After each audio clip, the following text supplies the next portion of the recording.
I'm going to briefly introduce Armine Yalnizyan, who is an economist on all things social policy that's probably quite well known to you. Do you want to wait till they Yeah. People. Good. Okay, I'm going to briefly introduce Armine Yalnizyan, who I'm sure that you all have had contact with Armine. She's an economist who talks about all things social policy. She's been a colleague on childcare in the childcare movement back as long as I can remember, back to the 1970s actually, and is particularly concerned right now with the care economy.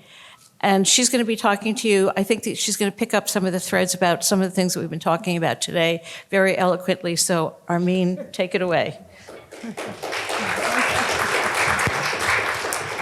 Yeah, I'm sure you just want to be talked at a little bit more today, but guess what? I'm going to give you lots of stuff to talk about at cocktail hour. So I have been invited.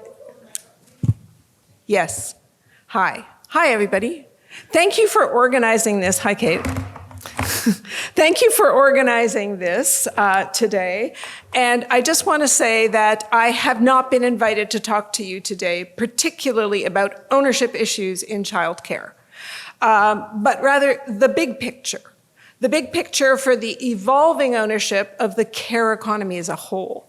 And that's because the accelerating financialization of the care economy didn't start with childcare. It started with long-term care, first of all, in Canada, at least 30 years ago, and now is expanding very rapidly in childcare and healthcare right now, but this generation of financialization is not your daddy's generation of financialization. And what is happening right now in long-term care throws a very long shadow on what you can expect to happen in childcare in the coming years. And so my job today for you is to be your economic Cassandra. I'm here to tell you about how the financialization of care, and particularly the arrival of private equity in Canada, is different and is the same in different aspects of the care economy. I'll touch on how they're similar and how they're different in healthcare, long-term care, and childcare, but big picture, what I'm bringing you is how the care economy shifted from being a woman's issue to being an economic issue. It took a long time to get it on the agenda, especially in Anglo nations that are much more interested in making money than making love. Historically, caring has been primarily fallen to women to care for those who are too young, too old, or too sick to work. And caring has always been viewed, and sometimes still is viewed, as the love economy, which is a charming turn of phrase that was coined by Hazel Henderson in 1982.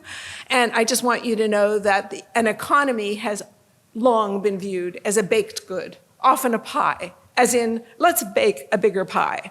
Hazel Henderson introduced the idea of the economy as a cake, a layer cake. But until very recently, the economy may have been a baked good, but it was not really viewed as economic. And as an economist, I can attest that that is very odd. In my speaking notes here, "that is very odd" is all capitalized. It is very odd we do not talk about the care economy as economic. And that needs to change. You need it to change because of its economic importance. In fact, you probably are surprised by the facts. Let me just trot them out for you because most people are surprised by these facts. The care economy, and here I'm using what StatCan collapses together as health and social assistance as one industrial sector and the education sector. These are how we take care of our bodies and minds. The care economy contributes over 12.5% of GDP. That is bigger than oil and gas, construction, mining. It's bigger than manufacturing. You'd never know this, right?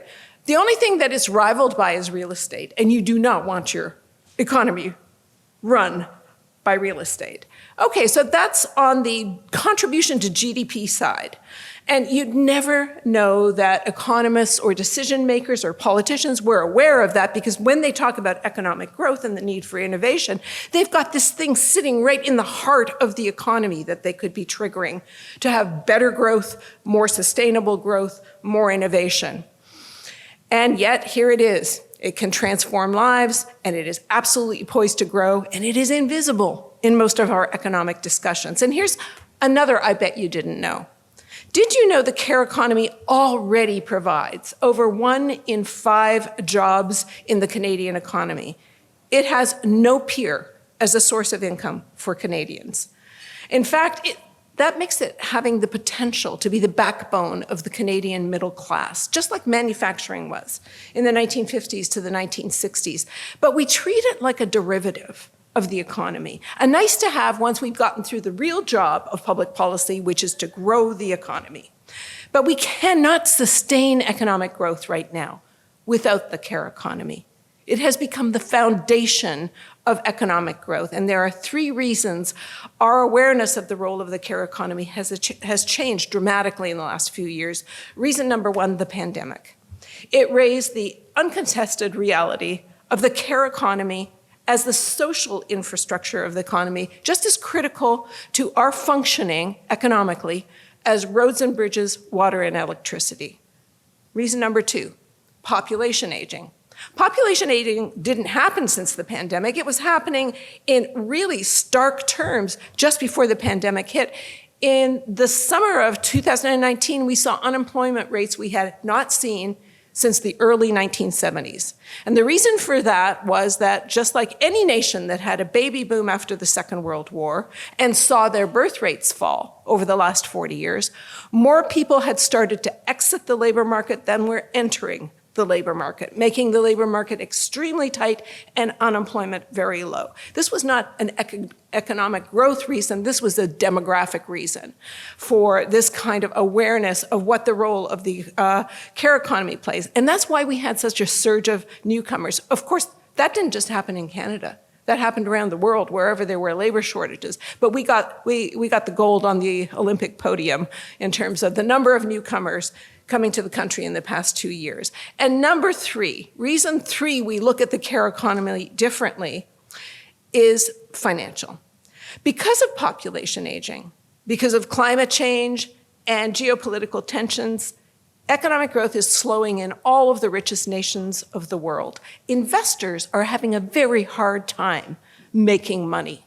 And they are finding it harder to make money, even though there's a lot more money that investors have in their pocket. In fact, over the course of the pandemic and the reopening, the closing and the reopening of the economy, we saw trillions of dollars accumulated in the hands of those who are already wealthiest. But that means that a lot of the money has also migrated from publicly traded stocks and bonds to private equity. It's dark money in a way. You can't see where it is. Now, you may recall our finance minister using the term dry powder to explain why she didn't spend more money in the fall economic statement after the highest rate of inflation in 40 years. She didn't spend more money to help Canadians then. She was keeping her powder dry in case we had a recession following this incredible wave of inflation and rising interest rates. Well, there's another kind of dry powder in town, and it isn't here to help you. It's far more explosive. And it's not something that we actually know very much about. In fact, it is the dry powder. It's a term that they use in private equity to refer to the cash that is liquid and ready to be deployed to make the owners more money. It is definitely not there for you. How much of it is available is a question mark because by definition, private equity doesn't have to report where it is and how much it is. But what we think we know through sources like DealBook and Preqin and even the Financial Stability Board, that is an international body, we think there's about $3 trillion currently available to be put to work. And where it goes is anybody's business. We don't know, but that is the most money that has been ready to be deployed at any point in our history that is dark money. And the care economy is in its crosshairs. And in fact, next week, April 11th, in Washington, D.C., there's a huge conference about how the deals are there for the taking in the care economy. It's quite a balls out type of conference when you take a look at the agenda. And what is happening in early March, Lena Khan of the Federal Trade Commission threw down the gauntlet saying, she's putting investors on notice that she is willing to intervene in the conduct of some of these private equity deals that are occurring in healthcare because they are so disruptive.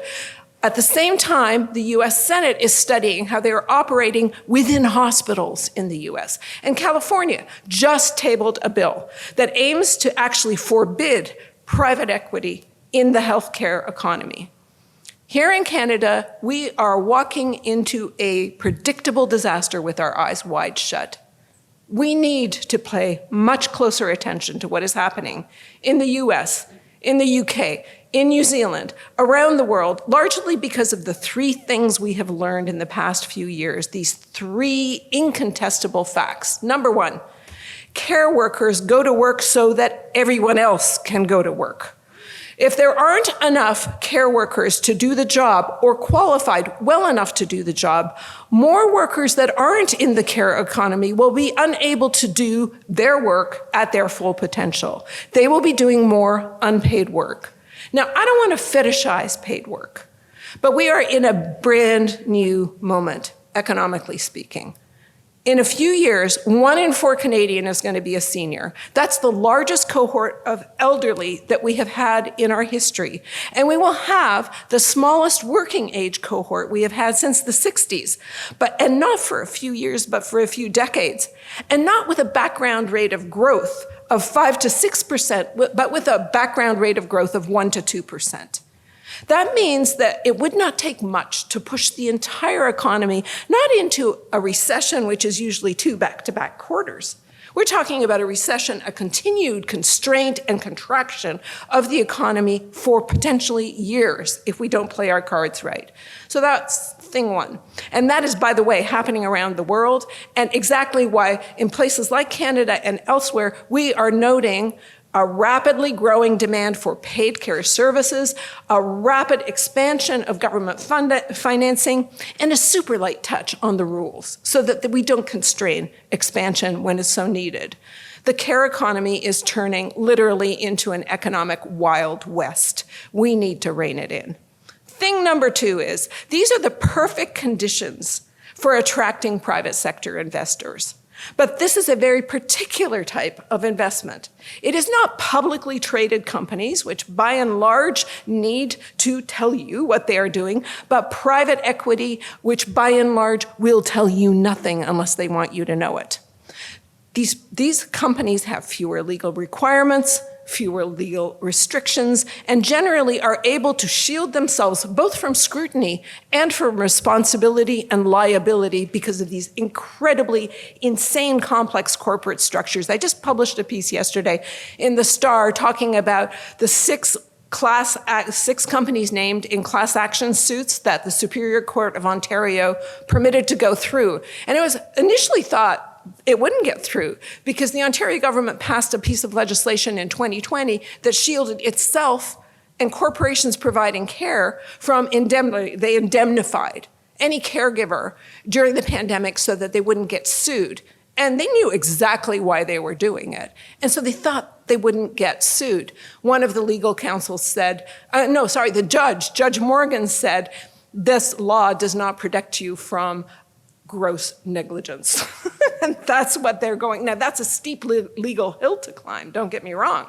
It is not going to be an easy case, but there are 6 cases going forward. And the thing that the judge noted is how difficult it is to be able to do this properly given these complex legal structures. That ain't no accident, right? That needs to stop. As Ava and Aisling have said, the best way to follow the money now is to hire forensic accountants. That's nuts. It's our money. We should be able to see where our money is going. But don't wait to start digging. These companies are high flyers and they're fast movers. As others have said, an average private equity asset is held between 4 and 7 years. They come in, they rip, and strip profits, then they flip the asset. It's kind of like house flipping, a little bit longer than house flipping, but same principle. And they got into the care economy because it provides a steady stream of revenue. It has the potential to be squeezed to lower costs and jack up revenues, including through lobbying governments for new rules about staffing levels and qualifications and fee rates. Oops. Uh-oh. Uh-oh. Now I've lost my thread. There we go. Like I said, this isn't your daddy's privatization. Oh yeah, there's a third thing. The CHA, I remember when we were talking about potential legislation for the early learning and childcare deals. And at the time I was told by the federal government, oh, the legislation will be just like the CHA, it'll protect you. The CHA does not protect you from private equity. It protects you from extra billing, and it protects you from profitization of the administration of insurance. That is it. This is not that. Bill C-35 that was just passed will not protect you. It uses the same language as the CHA, which is Guiding Principle 7A. Support the provision of and facilitate equitable access to high-quality early learning and childcare programs and services, in particular those that are provided by public and not-for-profit childcare providers.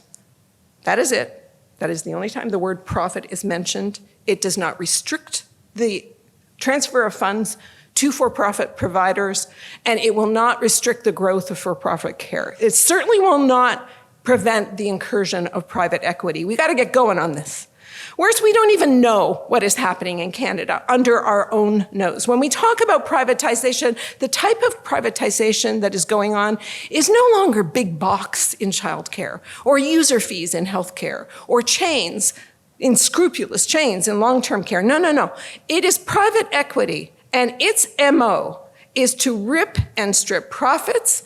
It standardizes practices to only the lowest cost, highest price activity. It reduces staffing levels and qualifications of staff by axing wages and benefits and bringing in more temporary workers, sometimes migrant workers. It creates corporate structures that you cannot penetrate that make the actual care provider pay rent to another arm of the same company, getting taxpayers to pay for their debt to acquire that property, and then they turn around and upcharge for anything that isn't listed publicly insured. Like it's a morass of difficulty.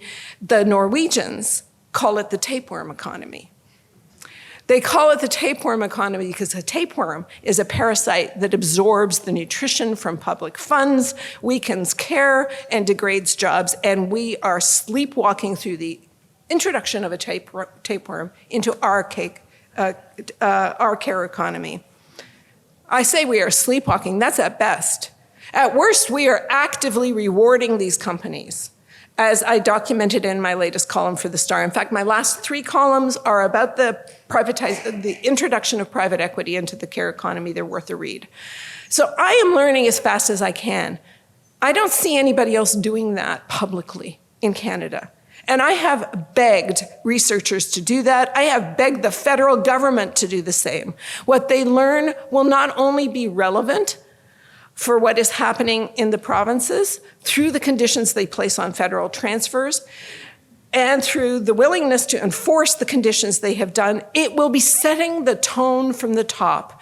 That isn't just performance art. And if you don't think they'll do it, I present to you the Exhibit A, their recent willingness to have a much more muscular version of what fiscal federalism looks like is Sean Fraser standing up and admonishing the Ontario government and saying, use that $357 million we gave you for housing, or we're taking it back and we're using it for housing. When's the last time you heard that in the Fiscal Federation? That's a new story and a new approach, and I hope a new signal that we are willing to get very serious about our money, not the federal government's money, not the provincial government's money, our money, and how we use it to take care of ourselves.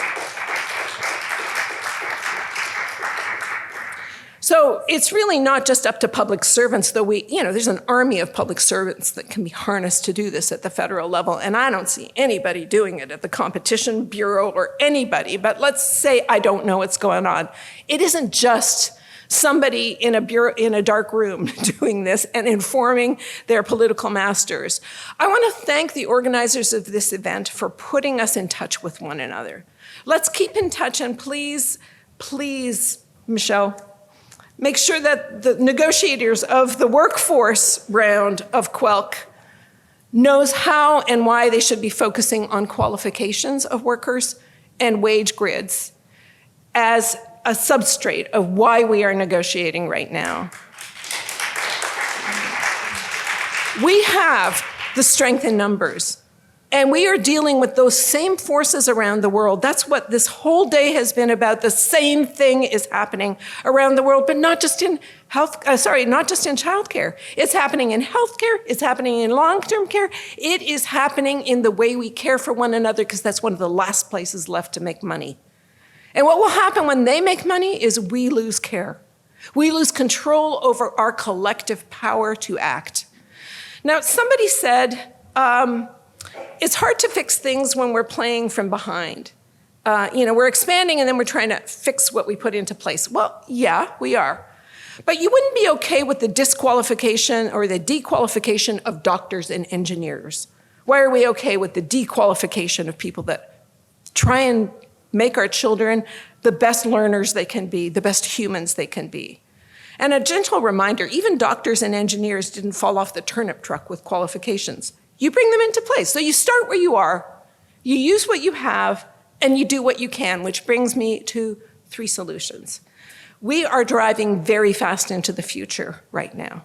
We are moving so fast that we can't afford to take our hands off the wheel, or we will all end up in the ditch. So here's how we keep our hands on the wheel. More data. More data, lots more data. We need more data, and we need everybody to be collecting it. We have to demand our governments to show us what's going on. One of the absolutely outrageous parts of the story that I wrote yesterday in the Star started off with private equity and long-term care, ended up being the government of Ontario is acting just like private equity. They have the data, they will not release it. They won't even tell us how many beds they've added since 2019 to the system. Oh, no, sorry. They will tell us what they have announced they are adding. They will not tell us what we have lost. Because in long-term care, these private sector investors are selling their properties because they do not want to invest in bringing them up to speed for what is now required. We no longer need 3 and 4 people in a room dying for years on end. We want better ventilation, air conditioning. We need people to have less crowding. They don't want to spend that money when they can get tons of money for their real estate. We are losing as much as we are adding, and we are not being told what the net result is. That is garbage. We need to be forcing every jurisdiction to report to us how they are using our money. Again, it is our money. It is not their money, and we need this care desperately. There's something else that I wanted to say. Hold on. I got lost. Oh, more data, new regulations, even amendments to our laws, and better enforcement of the rules. We need to look at what the rules are for that money and be able to follow the money. And one more thing, it is time for us, all of us in this room, to start thinking about how we organize a full-throated public response by academics, by providers, by parents using children's services, by children relying on long-term care facilities for their parents, and everybody tearing their hair out at the loss of capacity in public health care services, leaving more people willing to pay out of pocket to get help, but even more people that are getting sicker quicker. The last thing I'm going to say is this. The long-term sector in Canada was the first to welcome private equity into its fold, and it too is growing very rapidly with the aid of more demand, more public funding, and more don't ask, don't tell rules. In other nations, private equity investors have ripped and stripped their way as far as they can go, but you can't get a profit when there's nothing left to be squeezed. And in some nations, and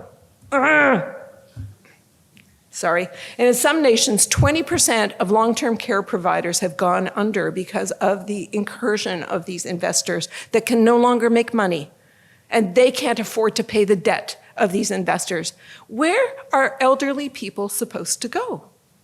They're going to go to the already overwhelmed, underfunded public sector. That's what happens in private funding in healthcare too. When the private daycare when the private day surgery cannot deal with your complication, they send you to the public sector. The public sector is the backbone. We are the backbone for one another. So whatever is happening in long-term care is coming to a neighborhood near you. And in fact, the reason I say that is because the people that invested in long-term care, you know where they're going? Childcare. Right? So it's the same players with new names coming after the same game, and they know what they're doing. We don't. We're facing it for the first time. So if we don't start working together and understand what these plays are and learn from each other about the rules that have been brought into place that can curb this ruthless appetite for more, we're all going to lose. And that's the big picture. I hope it helps you to position yourself in this very rollicking sea we are all swimming in, but I'm so pleased to be in the water with you. Woo!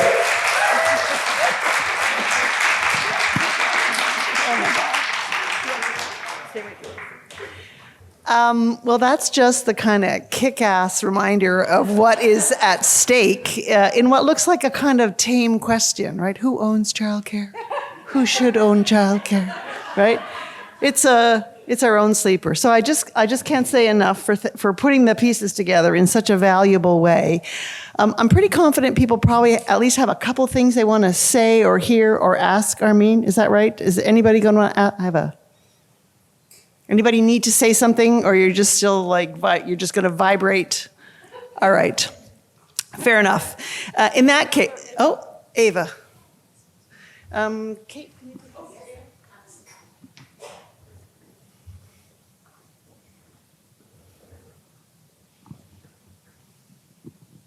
Thank you. Thank you.